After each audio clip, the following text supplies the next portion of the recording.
We get a lot of questions about email marketing, so we invited Hannah, an account manager on our marketing team, to talk about email marketing, and that's what's up next.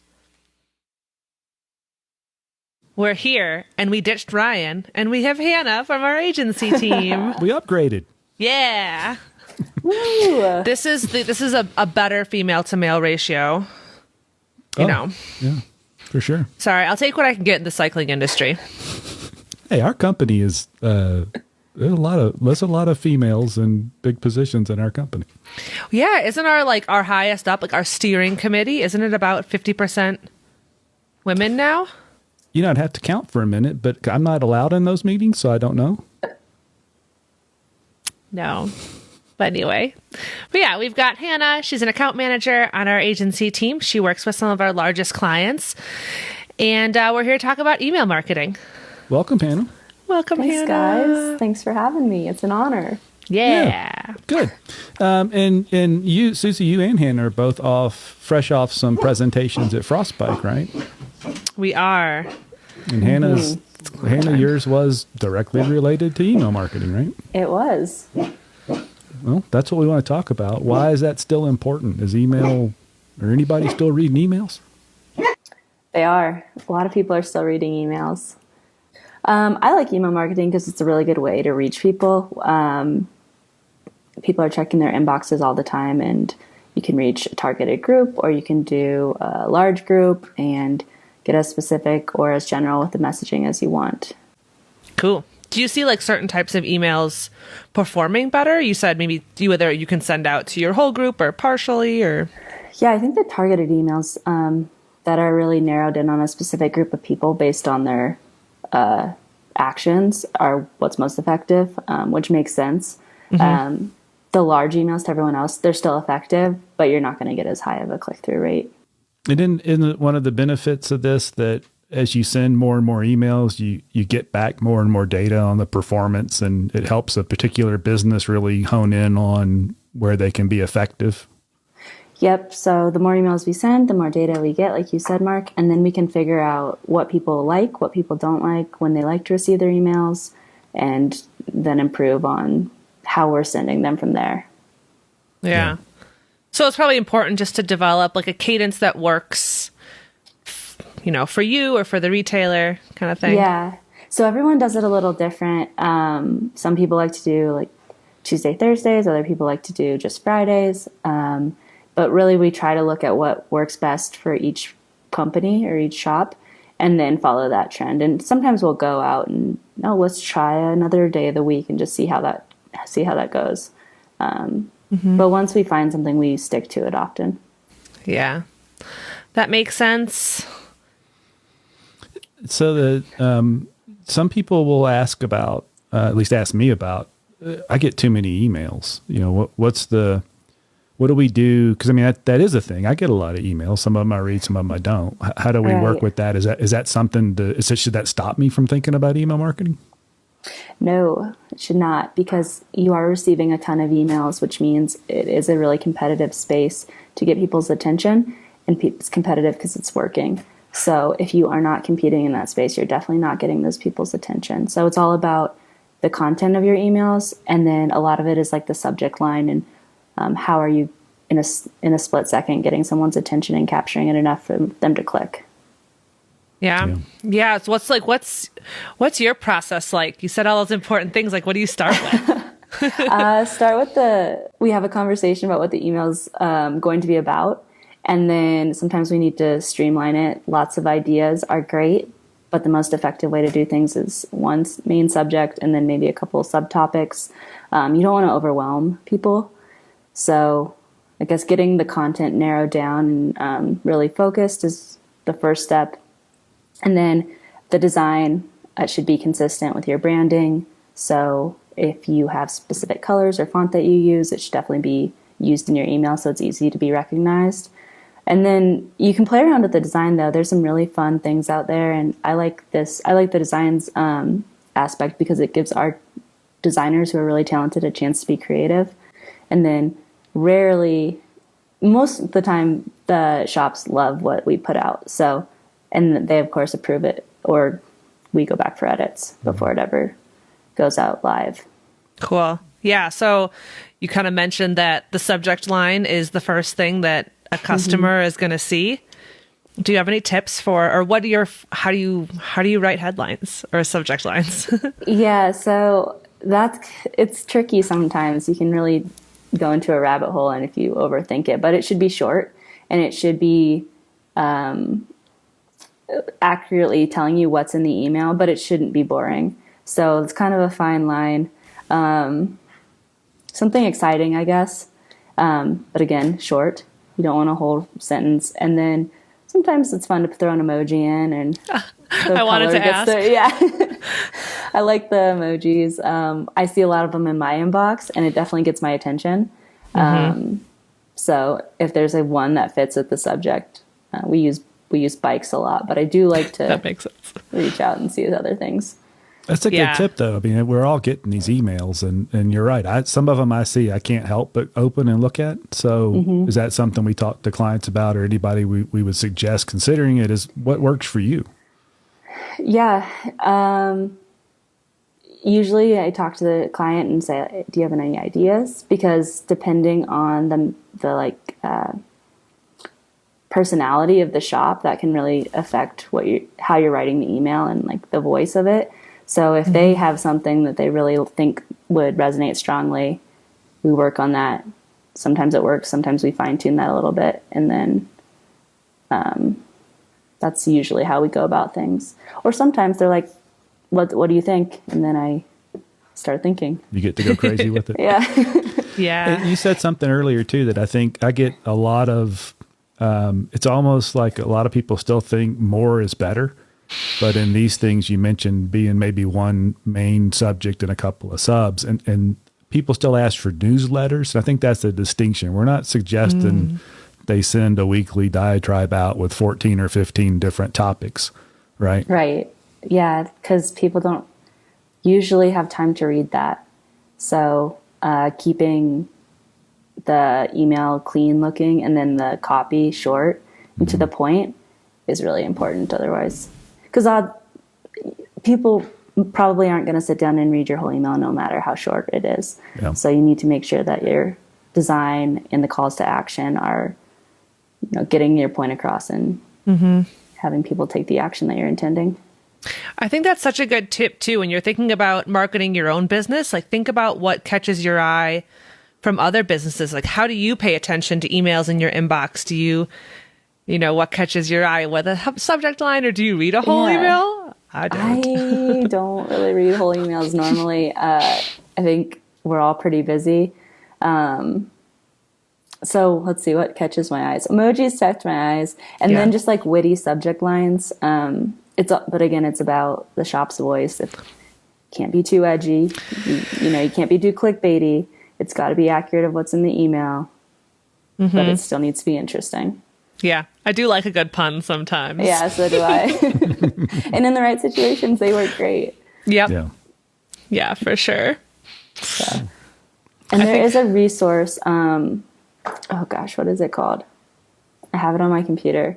I haven't used it in a while, but it helps you write the subject lines. It's like a free Chrome third-party extension. We'll share that in the notes below. So if you get that to me when we're done, I'll make sure there's a link to it down there. Okay, cool.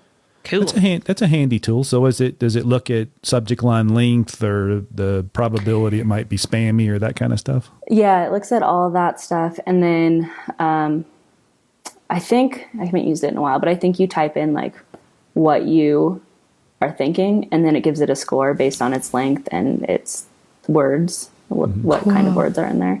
And then I think it gives you suggestions on how to make it better and improve like the score. Super. Cool. You mentioned spammy. What are like some maybe things to avoid in a subject line? Yes. Click Don't put click here. Anything that looks too outrageous, I think, like too good to be true, or like,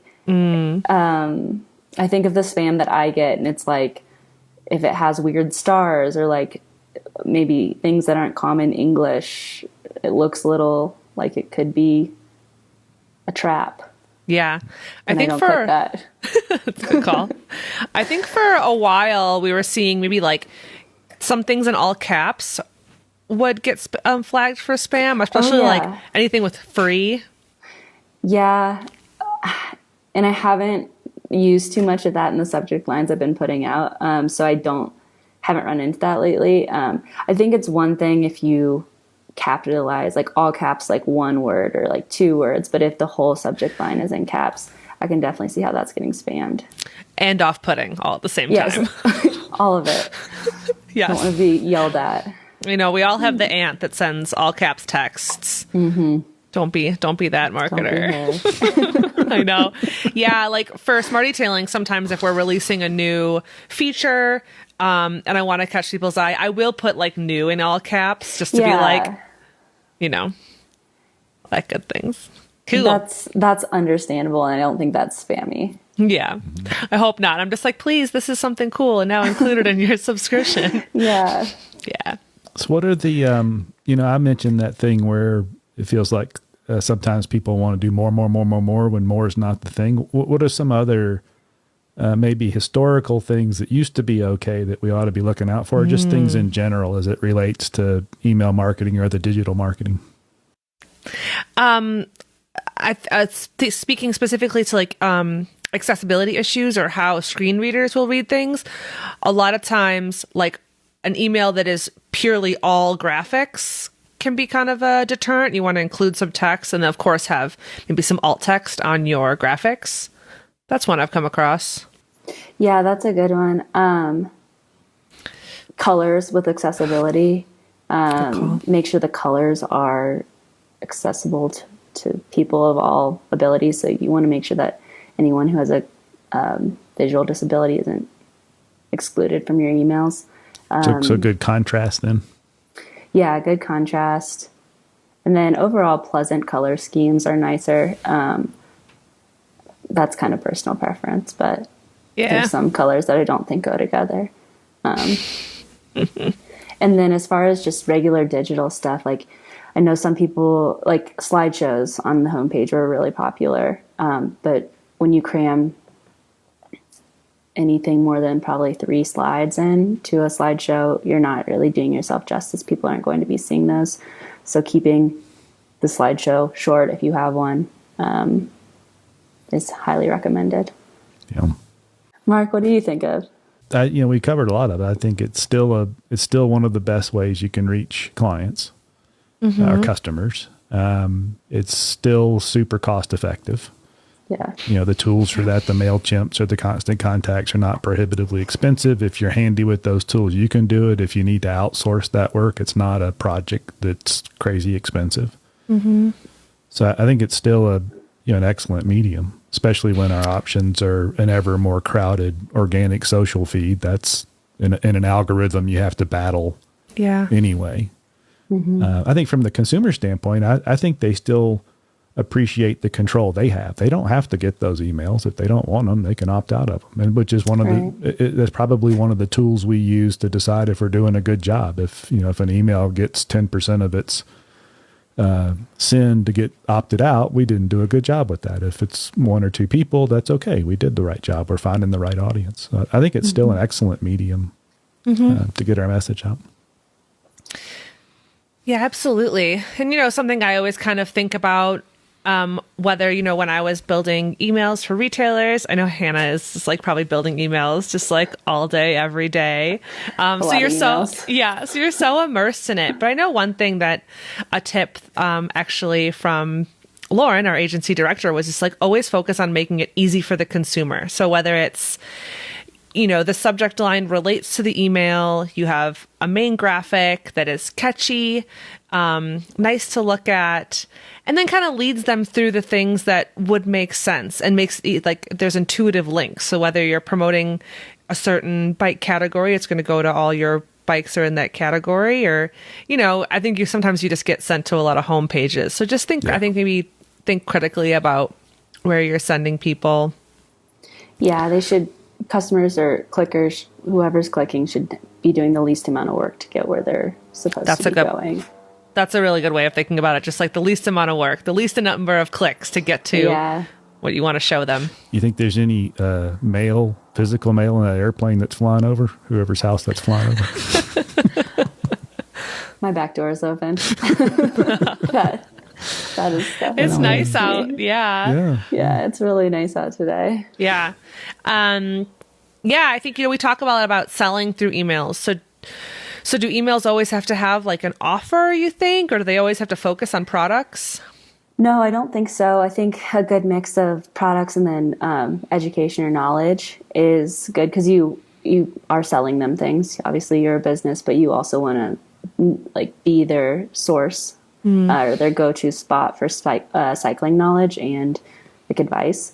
And so, as long as you are doing a healthy mix of both, I think that you're good. You're on a good path. And offers are great, but if you're giving people coupons all the time, it's not as special. So maybe a coupon every now and then, or don't give coupons at all if that's not your thing.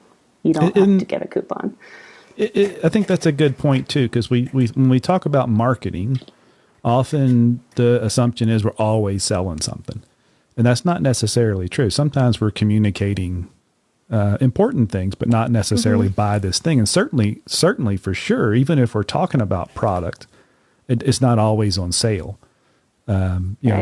These days, inventory has been tough to come by.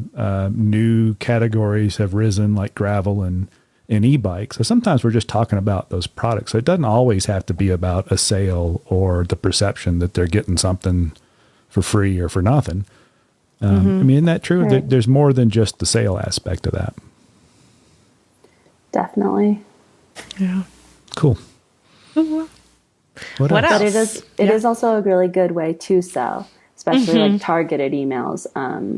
Because then you can get granular and actually send people exactly what they're looking for at the right time. Yeah. And it's not annoying most of the time because that's what they bought already, or that's, they like that. So there's good things too in selling, but. Yeah. I think we've, everyone is different, and each of our preferences and how we prefer to be marketed to or contacted all varies. But I, for one, I like a targeted email based on a purchase I made that maybe is suggesting some similar products. Maybe it's got my name in the subject line, makes me feel special. Yeah, I think so. I like those too. And I definitely pay attention more. Yeah. All right. So have good things to say. Keep it brief. Keep it catchy. Don't be spammy. Yep. This is still a great medium to get your message out. Cost effective. What else? What else did I miss? Well, that was... We could add a 3-minute podcast. That was really concise. Email marketing how-to by Mark Still. Done. It takes a little longer than that to actually do the email, but still a good thing. Hannah, anything else before we wrap it up? Any other last tips for folks? No, I think you covered it in your bullet pointed list there. I think all of those were really good, and I think there is opportunity to have fun with the emails, though. They should show your personality of your shop, and they're intriguing that way. And it helps build your base of customers and interest. Cool. Yeah. Susie, anything else? I don't think so. I mean, let us know if you have questions. We'll throw a couple of resources down in the description, like the subject line builder suggester that Hannah suggested. I've got a couple other resources. But yeah, just pay attention to your inbox. See what catches your eye. Try some things out. Like we mentioned, it's really cost effective. There's lots of different design tools built into things like MailChimp. So just, give it a try. Yeah. And if you have questions, reach out to the team. You can reach the support team or reach over to the marketing agency. Just whoever you need to talk to, we're happy to chat about it. We'll get all this wrapped up and posted. And if anybody has questions, put those in the comments and we'll get them answered. We'll pull Hannah back in if we need to get her to answer those questions. Yeah. Hannah, thank you so much for joining us today. We appreciate it. Yeah, thanks, guys. Thanks for having me. It's been fun.